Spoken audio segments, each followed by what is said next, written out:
Welcome to day 2 of the Self-Love and Muscles series. Today I want to talk about how to build a workout routine that you love, that you don't feel like it's taking up all your time, and that you can see results with, and that it's focused on your goals. And the first step on that is, what are you truly working out for? Yesterday we went over our goals, and you might have more of an idea of what your goal is.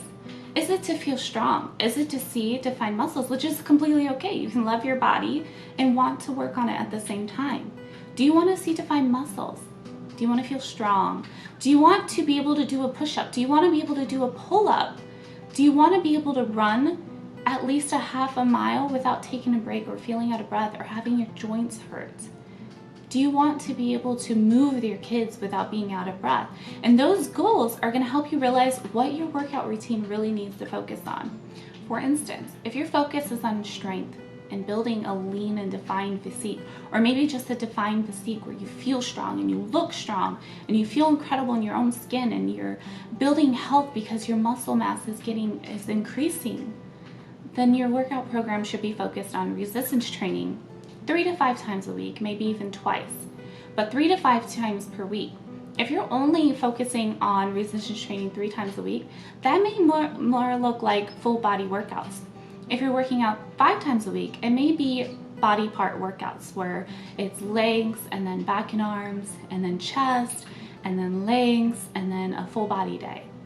But it should be focused on how many days you can go, how much you can go there for, what your current goals are, and of course, how long you can be there for. And I said that before, but that's not what I mean when I say setting a time aside on what you can do. I'm talking about how long you can be there for as far as what your exercises should look like. Of course, the beginning of your workout should be compound exercises like squats, pull-ups, push-ups, pullovers, anything like that, deadlifts, hip thrusts, specific to that day. And if your workouts, your exercises should be focused on what you worked out throughout the week. If you're only doing squats once a week and your goal is to improve your squat, you're not going to improve because you're only practicing once a week. You need to be practicing at least twice a week, 2 to 3 times per week. And working out each body part is where you're going to see the most progress. If your goal is to at least do 5 push-ups without a break, then your focus should be on push-ups at least twice a week in some type of variation. And the same with pull-ups. If your goal is to do pull-ups, then you should be focusing on pull-ups at least twice a week in some variation. It could be inverted rows. It could be banded pull-ups. It could be negative pull-ups. It could be any of those things. It doesn't have to be the same exact exercise. All variations are perfect because it helps you work out the muscle in the same movement in a different type of way. So it's important that whatever your workout routine, it is focused on your current goals. Now, if you are trying to focus on strength, your nutrition should support that as well. And I know this series is not weight focused, but your nutrition is very important to how you perform. If your goal is to be strong, you need to eat enough. And I know as women, we always think eat less, be less, or at least we're taught that. Eat less, be less, train less, don't lift up weights. But if your goal is to build muscle, if your goal is to have a defined physique, those muscles need food to grow. Can you grow muscle in a calorie deficit? Of course, but it's going to be a lot slower than if you eat more at your maintenance or slightly above. You don't have to go in some crazy caloric surplus. You can go 100 to 300 calories above your maintenance calories and still see great results. Now, I'm not saying you have to track your calories. I'm not saying that you have to watch everything you eat.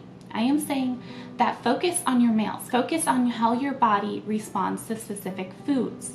Now, being mindful is a huge part of loving and respecting your body because you're going to be able to see what foods support your health, especially mental, because food can impact the way we think and the way we behave. So especially the way you move as well. Did that heavy carb-loaded meal and fat-loaded meal make you more slower and tired? Or did it make you energized?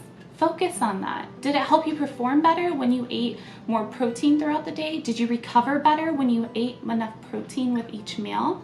Focus on that. It's all about being mindful, but in a positive way. You don't have to look at foods as good versus bad. You just have to look at foods at what works for your body, what allows you to feel your best, move your best, and be at your healthiest self. That is what it truly is about. It doesn't have to be weight focused.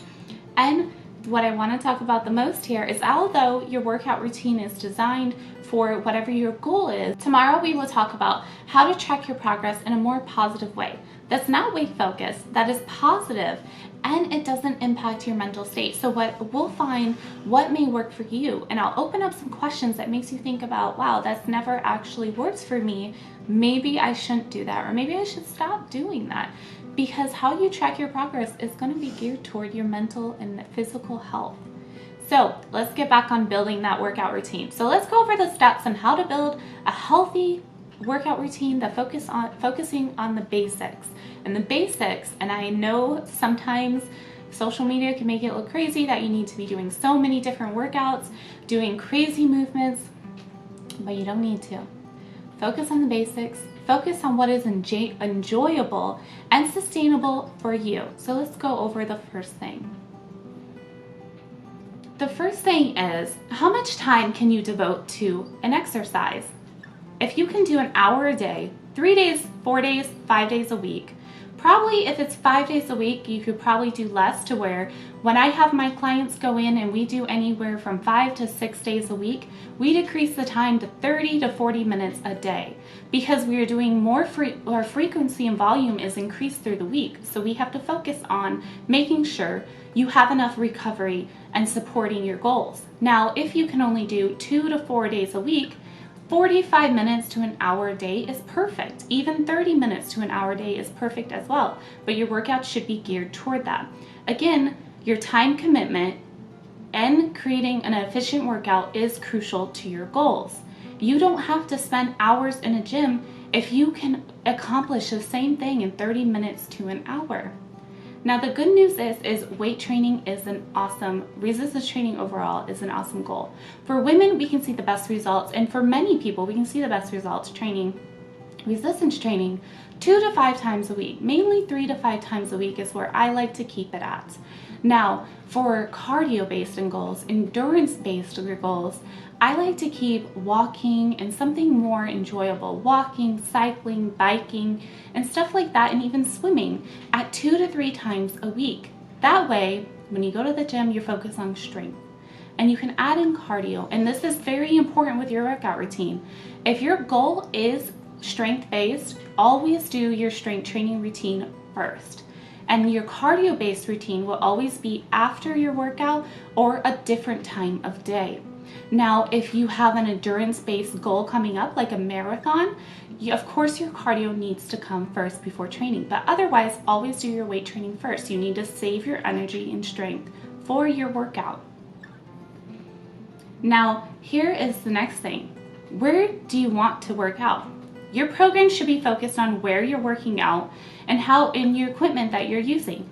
Are you going to the gym? Okay, then you're going to have an array of equipment. You're going to be able to use equipment, barbells, dumbbells, anything there that they have available.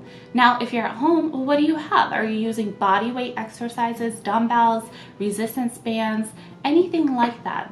You need to focus on, if wherever you're working out, you have a plan wherever you're going. That way you don't look like you're just guessing along the way. The greatest results are gonna come from a plan that is geared towards your goals and geared toward what you're working out that week. If you go in guessing throughout the week, you likely probably don't really understand what you've already worked out, what you haven't worked out, and what you need to progress on. Because otherwise you're just going to keep guessing, you're going to keep going in without a plan, and you likely won't see the results that you could see if you go in with a plan. Now, another thing that I really want to express importance on here is a progressive overload. And this just means doing more over time. And what I mean here is that if you have an exercise you want to progress on, let's say push-ups, pull-ups, squats, but for the sake of simplicity, let's just say push-ups for now.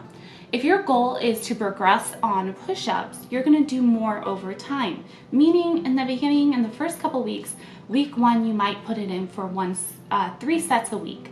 Week 2, you might put in for 4 sets a week, and week 5, 5, week 6, 6, and then from there, you don't want to keep increasing the sets, but you do want to increase sets, reps, elevation, tempo, anything like that.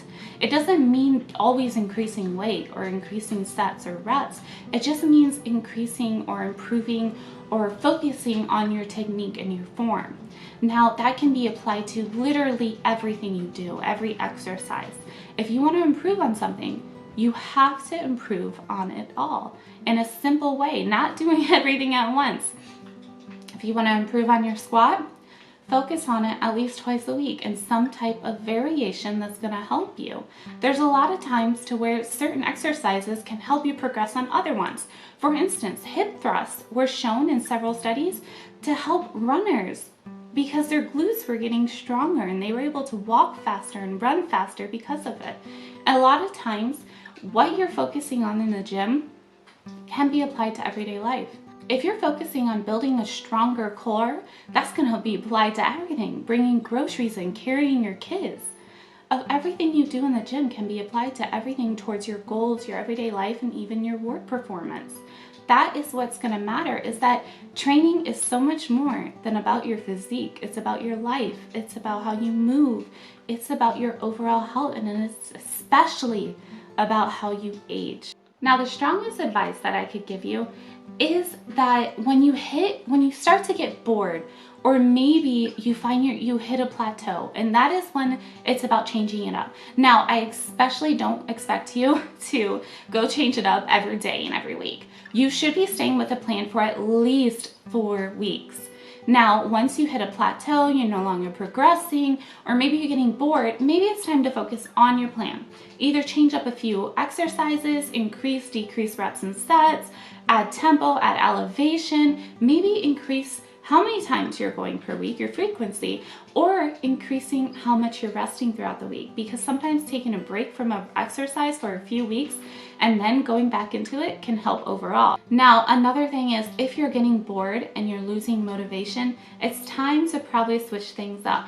If you've been doing single set exercises, then maybe it's about adding supersets into your routine so it's more time efficient and you still enjoy it. But if you do add supersets, please keep in mind to work opposite muscles that you superset with. If you're going to be doing a leg exercise, you should be working maybe a back exercise as your superset. For instance, superset exercise 1, back squats. Supersize exercise 1A that you're going to superset it with might be bent over rows. It's important because if you do something like squats and then superset it with lunges, you're going to be getting rid of the fact that your lunges probably won't be as efficient as they would be in a separate exercise instead of supersetting it with another leg exercise. Now, I hope today's video helps bring clarity on how you should be programming your program, especially towards your goals, because it shouldn't be about someone else and what they're lifting and what they're training. It should be about your goals, because their progress, their performance, and how much they're lifting is irrelevant to you. It will never be efficient for you to look at what somebody else is doing. Can it be a great motivator? Absolutely. But will it help you progress in your own program? No, it won't. Focus on you. Focus on your progress and create a program that is focused on your goals alone. So tomorrow we will be going over how to create progress in a positive and self-loving environment. And I hope you tune in because this one's going to be the most important part of your journey and how to keep seeing progress and feel amazing in your own skin. I'll see you tomorrow.